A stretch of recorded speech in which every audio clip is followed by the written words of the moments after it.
Okay, let's go ahead and get started. So welcome to Little Snow's Chi Node, and it's really obvious. The temperature has dropped and stopped. We're not seeing any sudden heats, and there's no warm waves coming through. Everything's been pretty cool. So as I said in my email, this is the time they consider that the ground hardens, which means that most plants that grow either slow down or stop. And so there's very few plants that continue to grow except for winter stock, like snow peas, which doesn't matter. It could be snowing, they're growing, they don't care. And there's not a lot of that really in our area. And so we see things really, really slow down. And so we should take that internally and really, really slow down, right? It's the key. It's that Ganying principle that we keep talking about. If we watch nature and see nature's practices and we kind of mimic that, at least internally to some degree, you make it through easier. Sudden colds come and go. They show up, it's really nasty, and it's gone. And it should be. That's kind of the way they happen this time of year. And it's that sudden change in temperature that usually does it. Because we're not ready. We're still, trying to rush through life, and then all of a sudden it gets really cold, and we didn't bring a jacket, and you're like, "Why am I so cold?" Well, it's 10 degrees cooler outside, so you're suddenly cold. So along with that, what we also see is that all the readings have really gotten kind of odd. Today's reading, Dovetail, isn't really a very spiritual endeavor. It doesn't really talk about this big, long, and drawn out, this is a real spiritual time and a real, this and that and the other thing. It's like, this is very unique style of woodwork. The whole thing was all about this cutting this little joint called the dovetail. And so we kind of take that along with the last couple of readings, Sieve and Colorless and the lightning rod, I can't remember the word. But all of those are really specific about how we approach life, right? How are we seeing things? How do we, look at the stuff? Because this is the time when we can actually step outside and look at the picture and see what we're doing and make a better decision. In the summer, really hard to do that. Things are just blazing along and we're having way too much fun and everything's way too easy to do. And so we get away with a lot of stuff. This time of year, you can't get away with a lot of stuff. It's too cold. You have to wear a jacket. You have to watch what you eat. You have to, right? So it's very, very specific. So a lot of the readings really, really talk about how do we do this? How are we here? What should we be considering important at this time of year? And if we take the reading from today, Dovetail, what we see is that to make this very unique joint, you have to measure twice, cut once.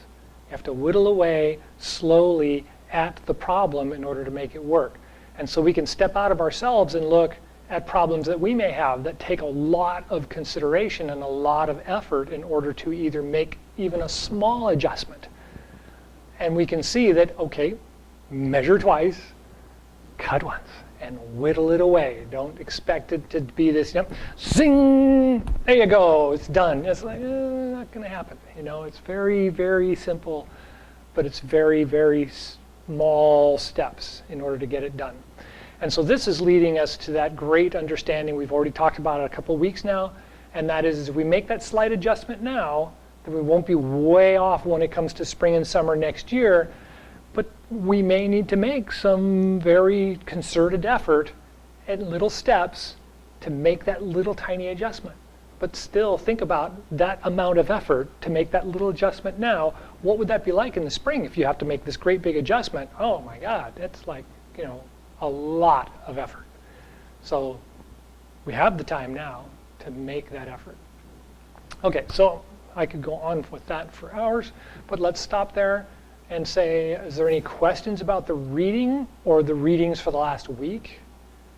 They really talk about some interesting stuff. So in the email today, I mentioned that what we're going to do is walk backwards.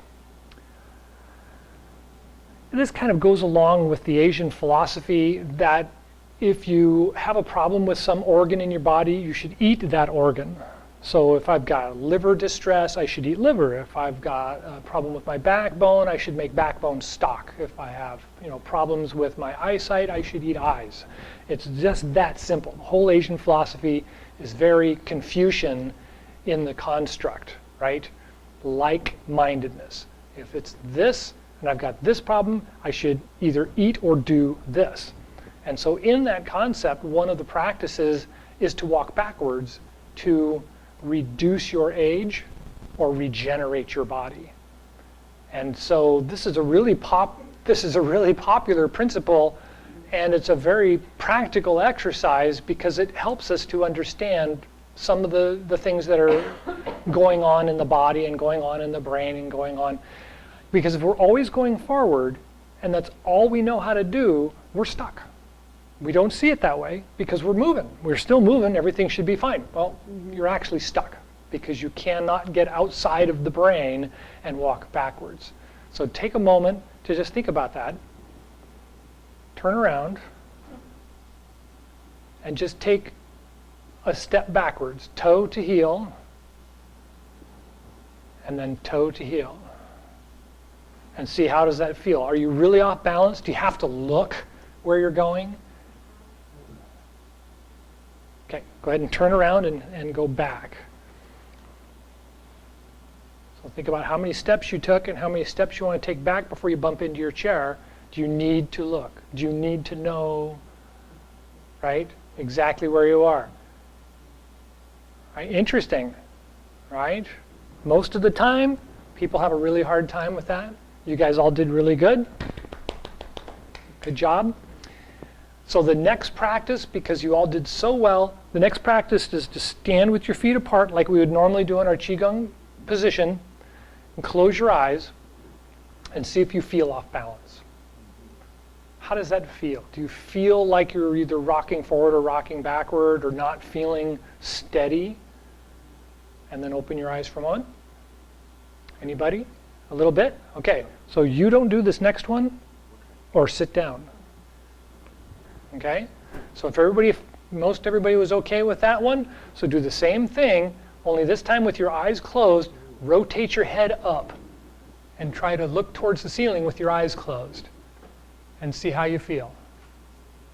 And then bring your head back down again, and if that was okay, then go ahead and do it one more time. So lift your head up so your chin's all the way up and look up with your eyes closed, and then look back to normal and open your eyes.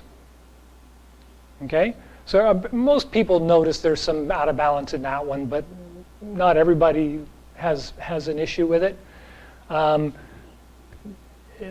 It has to do with blood flow in the body, and it has to do with the condition of the liver.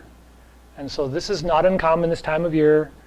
If you don't have that problem during the regular period of the year, right? So spring and summer, you can do that and it doesn't bother you at all. But just in the fall and the winter, that's kind of like, whoa, right? It's not uncommon.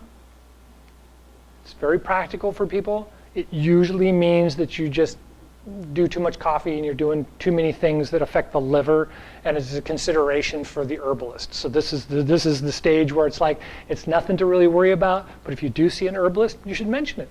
Because this time of year, they can easily give you some herbs or adjust your diet, and it resolves itself pretty easy. But it's a good practice to do on a regular basis, especially this time of year, is to check in with yourself. How does that feel? Yeah, okay, well today it's okay. If I ate, on Thursday I went and saw my dad and ate food that was pretty much off my diet, and the next day I felt great. That night, not so much, right? Because it's usually 24 hours, right? The first day after you've ate something, you're high on the food, everything feels fine, and then your body starts to digest it into the lower triple burners, the lower burner, and that's when it really starts to affect the real digestive processes. And then I tried to do that and it was like, okay, wait. Okay. Oh, that night, I woke up in the middle of the night, dizzy, nauseous, temperature was up. Hour later, done. I was fine. It's just that process at that time of night for that organ, and it all has to do with the way the Asian philosophy looks at it. It's that chi energy and the different things are happening.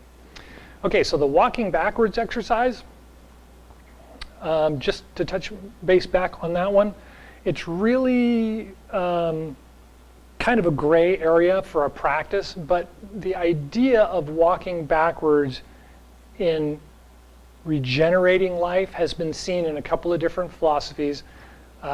We see it as getting out of the picture, right? You're taking yourself out of the picture of your normal life and seeing things that you've already passed, right? Instead of seeing things you're coming up to, you're actually walking towards something and you're seeing it as it's past you already. It changes your state of mind, it changes your nervous system, and it restarts things. So they say it's regenerating. They call it regenerating, right? So it helps with the elasticity of the brain. It helps with the regeneration of the nervous system. It helps with your balance, right? And so they recommend 80 steps.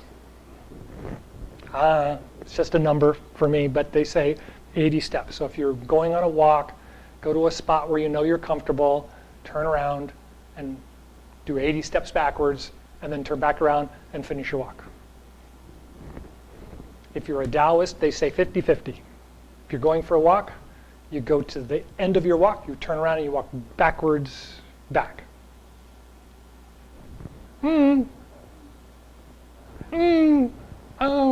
Whatever. I think it's a wonderful idea. I don't know if I can do that much walking backwards, but I'm pretty good at walking backwards. I used to do martial arts, and I'm really good on my feet, and so. But that's a lot of walking backwards. Okay. Any thoughts about that? Any other questions about that? Okay. So the next thing that I wanted to talk about today, why don't we go ahead and sit down, because I think this next piece is predominantly going to be in the Chi Gung exercises. So one of the things, everybody's got the exercises okay? The massages and the air drumming and on all those things, they all make sense? Okay, so the one that I was reminded of the other day, because I had my monthly Chi Gung exercise with my instructor, is when we're doing this stomach massage, we want to remember that the shoulders kind of move with the arms. So as I come up, this side comes up, and when I'm coming across the top, both my shoulders are up. And as I come down this side, this shoulder goes down, and as I come to the middle, this shoulder goes down. And so the shoulders are doing this, right, with the move. So as I'm doing this, I'm actually lifting the rib cage and rolling it with the massage. It doesn't have to be this exaggerated, but that's the idea. And then when I'm going the other way, I want to do the same thing, right? And it doesn't need to be a big movement with the shoulders, but the idea is that the rib cage is moving on top of the organs, because we're massaging the organs and they all exist below the rib cage. Everybody has their biology 101, right? The only organs that live above the diaphragm are the heart and the lungs. The heart and the lungs are the only two organs that live above the diaphragm. Everything else is below the diaphragm. And so when we're inhaling and exhaling and we're doing that big expansion and contraction, we're massaging the organ package, right? All the organs are right here between the hips and the diaphragm. And as we squeeze our stomach and inhale and push the diaphragm down, we're massaging all the organs. When we exhale, relax the abdomen and expand that area, we're pulling all those organs apart.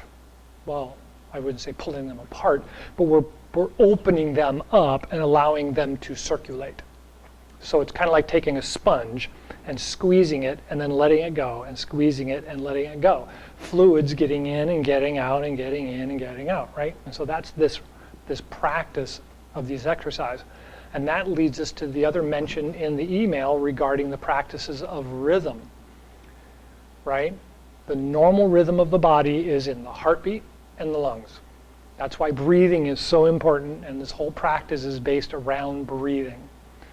Well, that breathing does so much to the body, which is this organ massage philosophy.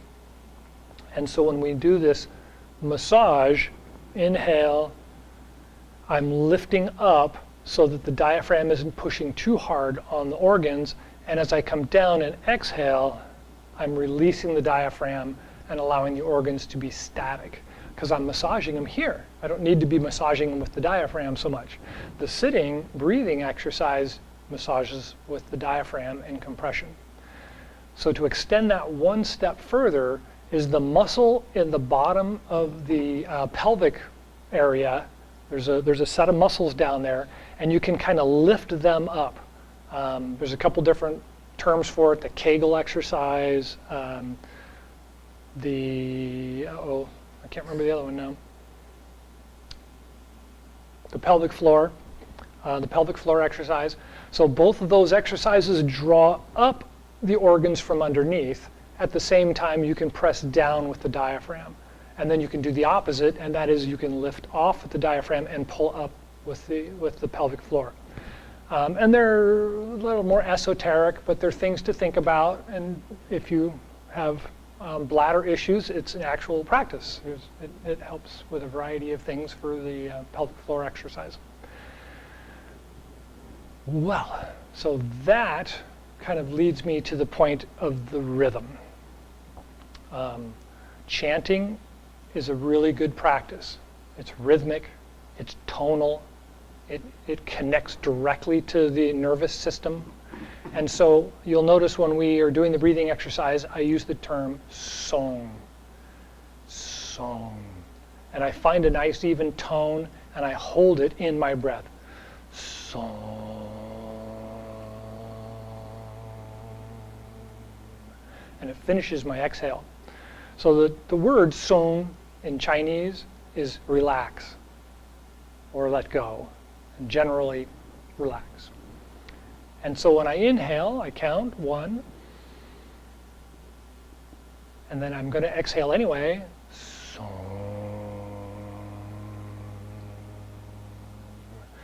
So the idea there is to get a nice, comfortable sound, right? Get a nice tone that feels good. So everybody just kind of find a low tone. You don't want to be too high and you don't want to be too low. And so you can start somewhere in the middle and just kind of go up and down a couple of times till you feel it kind of vibrating right in here.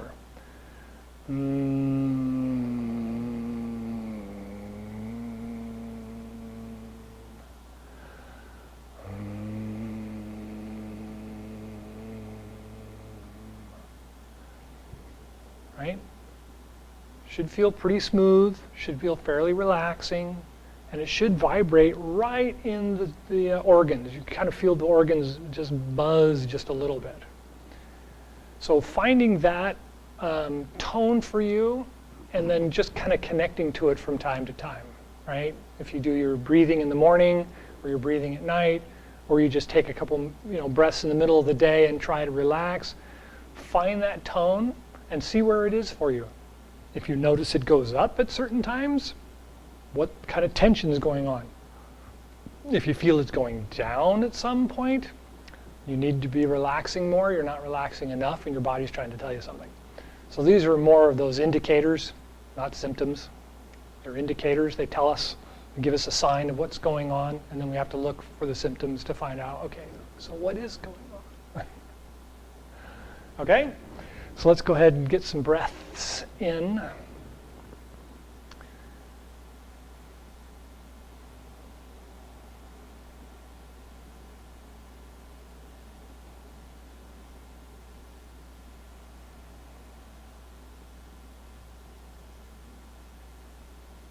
Let the breath become long and smooth.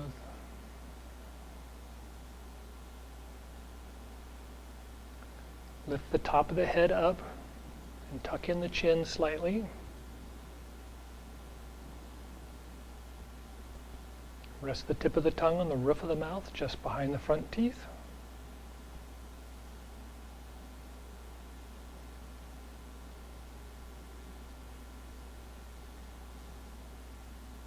Feel the abdomen relax so the breath can fill the lungs. Take a deep breath. And relax. So.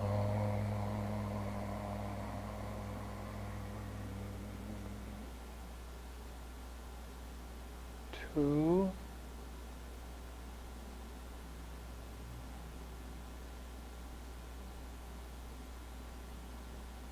So.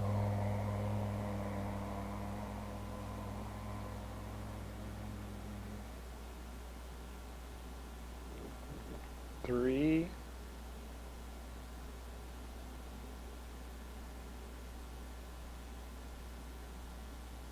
So.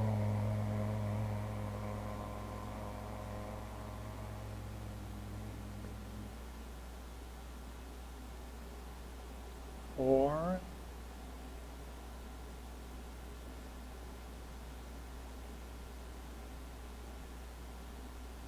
So.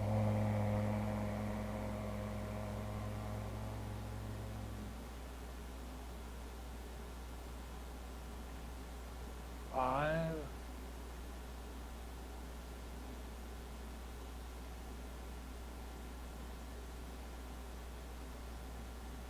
So.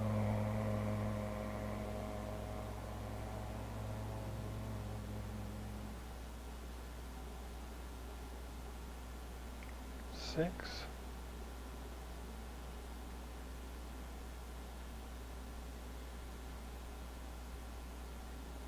So.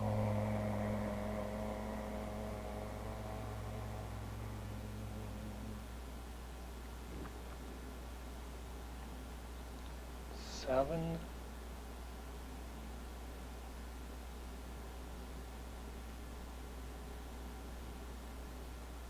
So.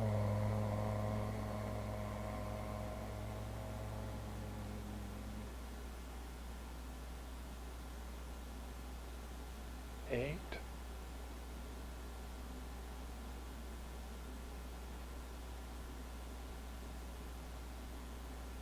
So.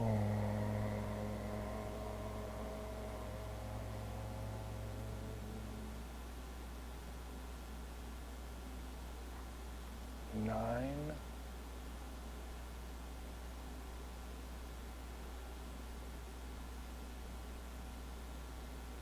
So.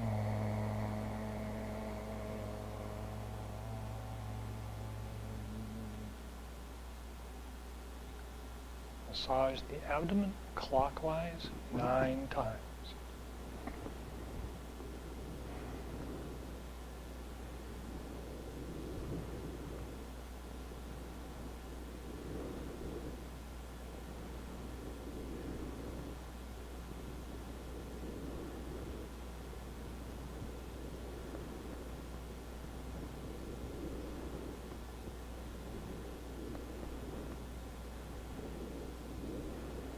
And then change hands in reverse directions.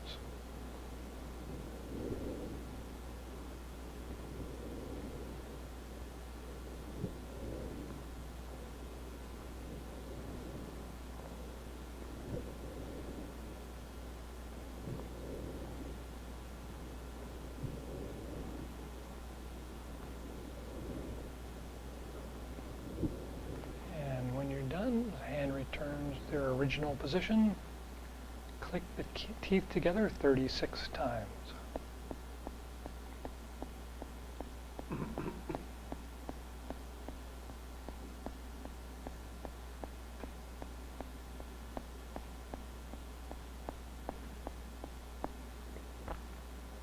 And rotate the tongue around the outside of the gums 10 times.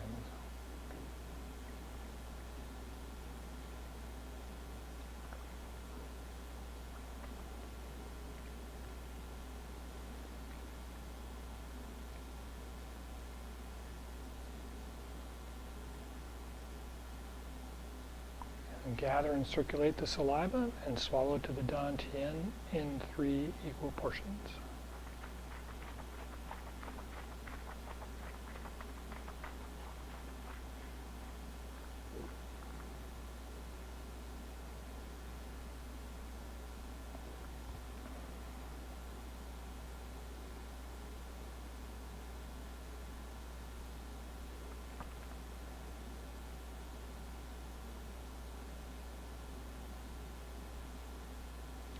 Massage the hands together and wash the face with both hands.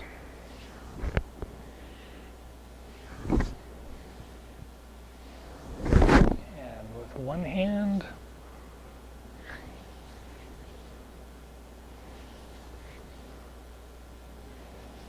and switch hands and directions.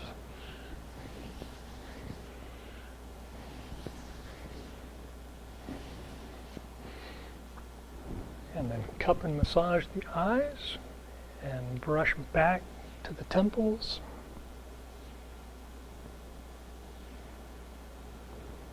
And then comb the hair with the fingertips.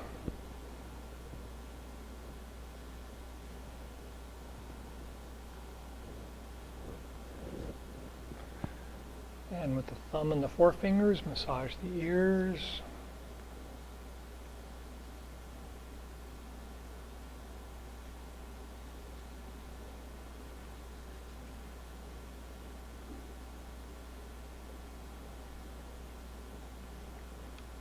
Kidney breaths.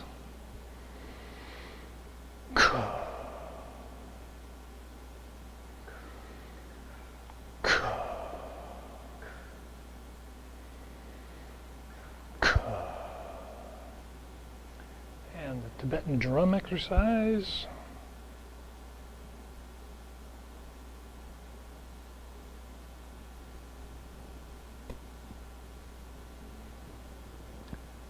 And then massage the back of the neck with the fingernails or the fingertips. And the top of the shoulders.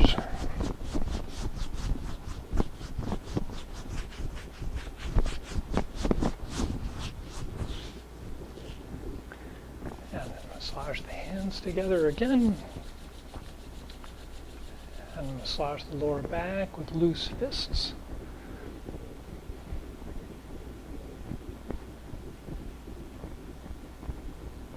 And the ribs. And then brush down arm 3 times. Other arm. And the legs.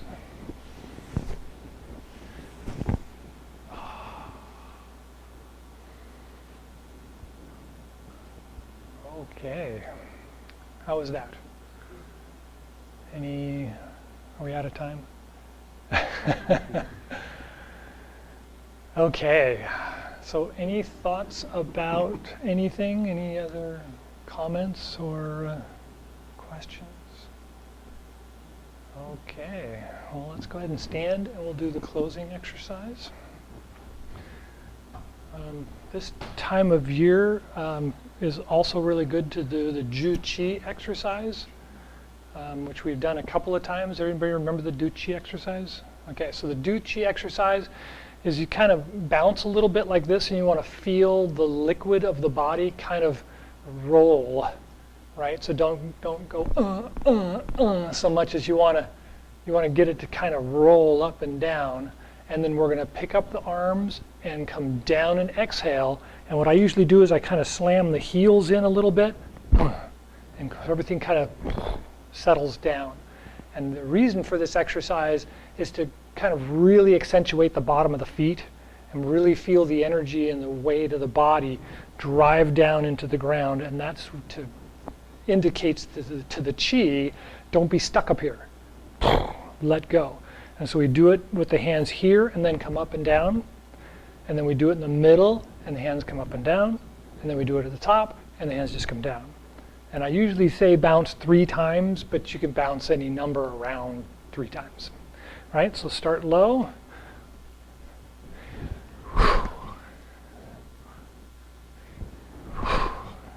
up high. Good. And so from here,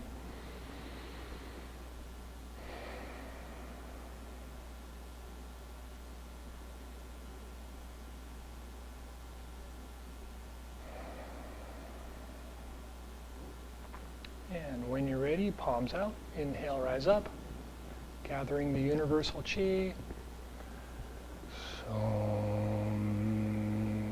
guide the chi down through the top of the head and take a breath at the heart and lungs, exchanging energy, and guide it down to the middle dantian and take a breath there, exchanging energy, and then down through the legs to the bottoms of the feet, the bubbling spring point, take a breath there. And try to feel the connection from the top of the head, through the heart and lungs, down to the lower or middle dantian, and then down to the bubbling spring points at the bottoms of the feet. See if you can feel that connection going down into the earth like roots from a tree. And when you're ready, palms out, inhale, rise up.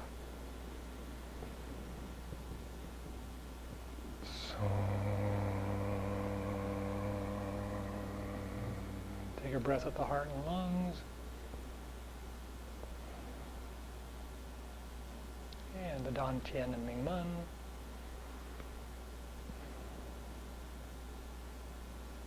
And the bubbling spring points. And take a couple more breaths and just feel the energy sink down, connecting you with the earth like roots from a tree.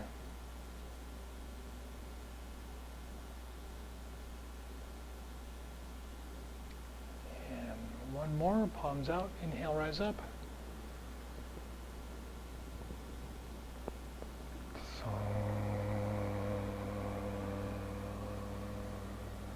Take a breath at the heart and lungs.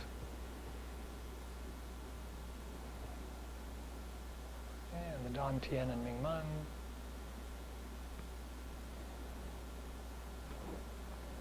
And the bubbling spring points, bottoms of the feet. Couple more breaths, just feel the energy flow all around you.